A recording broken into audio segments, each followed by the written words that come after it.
All-American pressure cooker canners, proudly made by the Wisconsin Aluminum Foundry, Manitowoc, Wisconsin since 1930.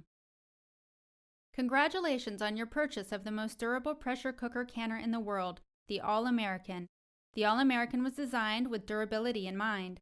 Every cover and bottom is extra heavy, high-grade cast aluminum that is precision machined to give a polished appearance. With proper care and use, your All-American will last for many, many years to come. Before you begin canning, be sure to read the important safeguards on the inside cover of the manual and read the rest of the manual for other necessary information. The purpose of this video is to give a visual of the basics on how to use the All-American pressure cooker canner and is not intended to replace the instruction manual.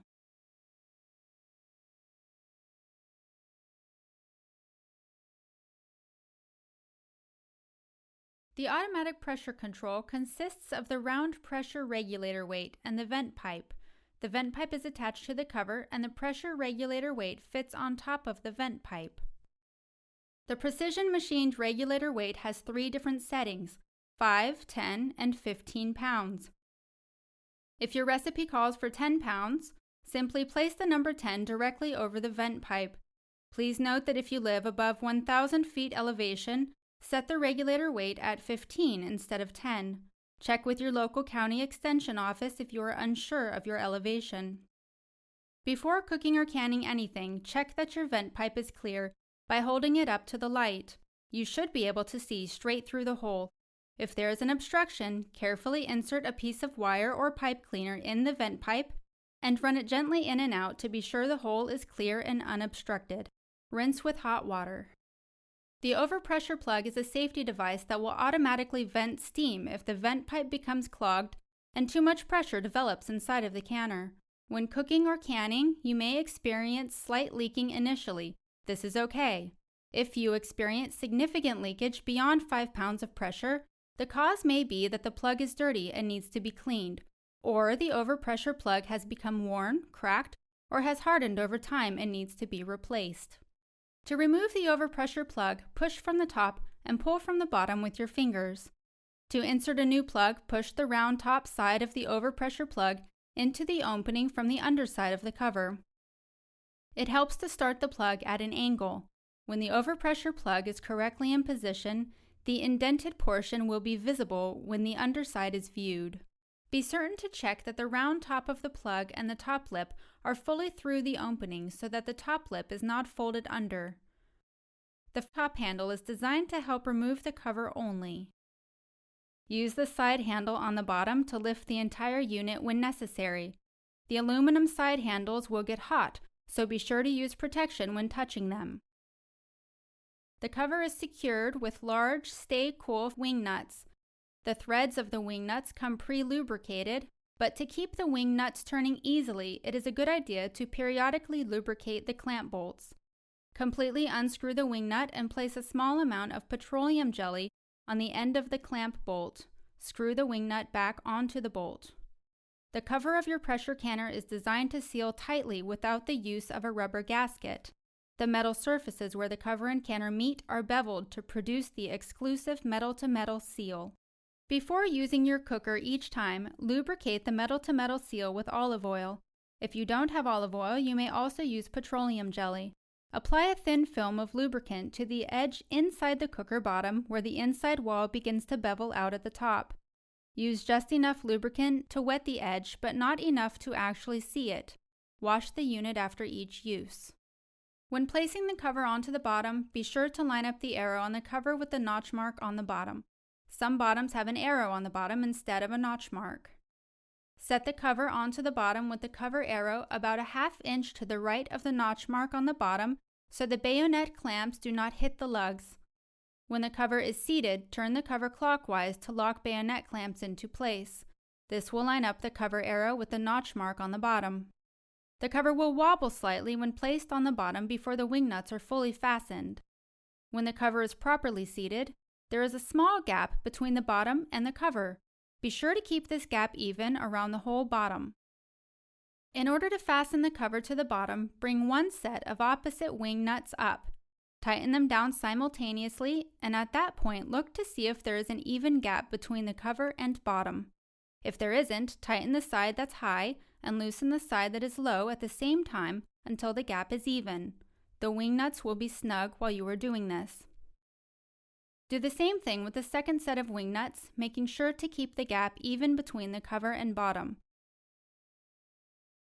If the wing nut is too short to get over the cover, simply unscrew the wing nut counterclockwise until the wing nut fits over the cover. Depending on the model you have, there will be 1 or 2 sets of wing nuts left. Tighten the remaining set or sets. When complete, go around one more time to each wing nut and see if there is any more room for snugging them down. Hand tighten only, never use a wrench or other tool to tighten. If the cover is placed on incorrectly, steam will leak from between the seal and the canner will not get up to pressure. It is a good idea to do a test run before canning or cooking to become familiar with this process and to be sure you know how to tighten it without the cooker leaking. Place 2 or 3 inches of water in the unit, lubricate the metal-to-metal seal, tighten the cover down, put the canner on your burner, and turn to high heat in order to bring the unit up to pressure with the weight on the 15-pound setting. Look for any leaking between the cover and bottom and make sure you get up to canning pressure. The easy-to-read dial gauge is supplied as a reference only for when the unit is pressurized and timing for canning may roughly begin, or when the pressure has dropped to 0 and the lid may be safely removed. You can tell if your dial gauge is working by comparing it to the pressure regulator weight. If your dial gauge is within plus or minus 2 psi of what you have the regulator weight set at when the weight jiggles, it is okay and doesn't need to be replaced. After most normal cooking, allow the unit to cool until the dial gauge reads 0. When canning, there are a couple of different ways to reduce the pressure. After canning in glass jars, turn heat off and permit cooker to cool gradually until the dial gauge drops to 0. Remove the pressure regulator weight with a hot pad and wait 2 minutes. When canning in tin cans, turn the heat off and release pressure as quickly as possible by removing the pressure regulator weight with a hot pad. Never loosen the wing nuts until the dial gauge reads 0 and you have allowed any remaining pressure to escape by carefully removing the pressure regulator weight.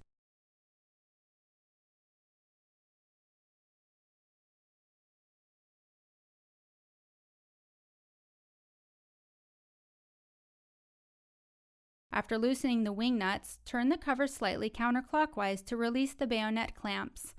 Remove the cover by raising the farthest edge of the cover first to protect your face and arms from steam.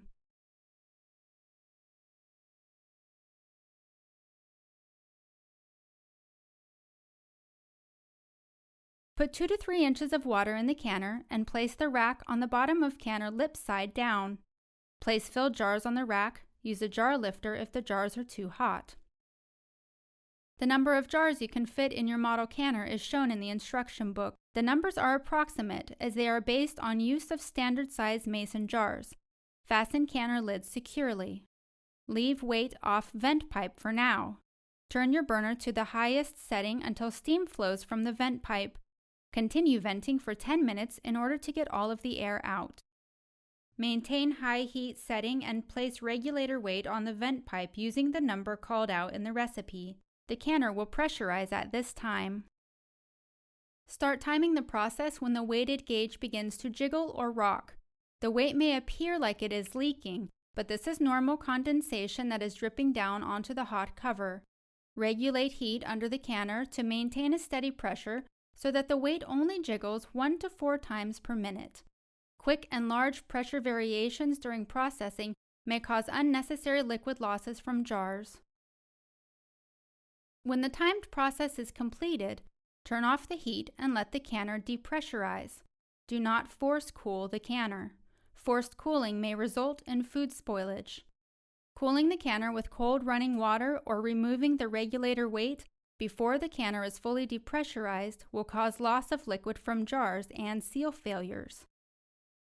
After the canner is depressurized, remove the regulator weight from the vent pipe. Wait 2 minutes, unfasten the lid, and remove it carefully. Lift the lid away from you so that the steam does not burn your face. Remove jars with a lifter and place on towel or cooling rack.